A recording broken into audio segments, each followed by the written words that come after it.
I heard Martin Luther King Jr. speaking when I was 15 years old in the 10th grade. And the words of Dr. Martin Luther King Jr. inspired me to do all I could to get an education. As a child, I used to get up early in the morning, pack my book bag, and hide under the porch and wait for the school bus to come along and board that school bus. I didn't want to go to the field to work. I wanted to go to school and get an education. If someone had told me when I was growing up as a young child, attending a segregated public school, had to hand me down books, riding to school on a broken down school bus, that one day I would be a member of the House of Representatives, serving in the Congress for more than 22 years, meeting and working with Dr. Martin Luther King Jr., meeting President Kennedy, getting to know Robert Kennedy, meeting Nelson Mandela, and traveling around the world. I would say, you're crazy, you're out of your mind, you don't know what you're talking about. Education is the great equalizer. I participated in sit-ins at segregated lunch counters and restaurants.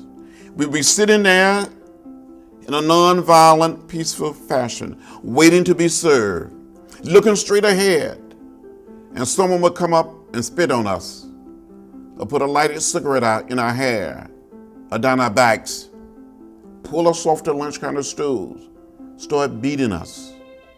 We would get arrested, and we would go to jail. But we believed in the philosophy and the discipline of nonviolence. Before going on the sit-ins, we had studied the great religions of the world.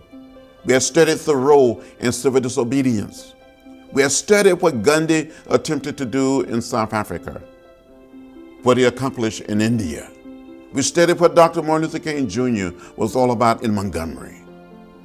My folks, my parents, my grandparents, my great-grandparents had told me over and over again not to get in trouble, not to get in the way when I asked them about segregation and racial discrimination. But I was deeply inspired by Dr. King and others to get in trouble. It was good trouble.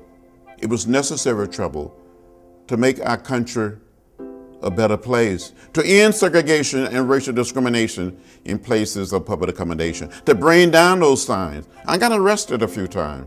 As a matter of fact, I was arrested 40 times, in jail, beaten, left bloody on the Freedom Rides, and unconscious at the Greyhound bus station in Montgomery in May of 1961 when I was 21 years old. Had a concussion on the bridge in Selma, Alabama, when we were marching for the right to vote. I thought I was going to die. I thought I saw death.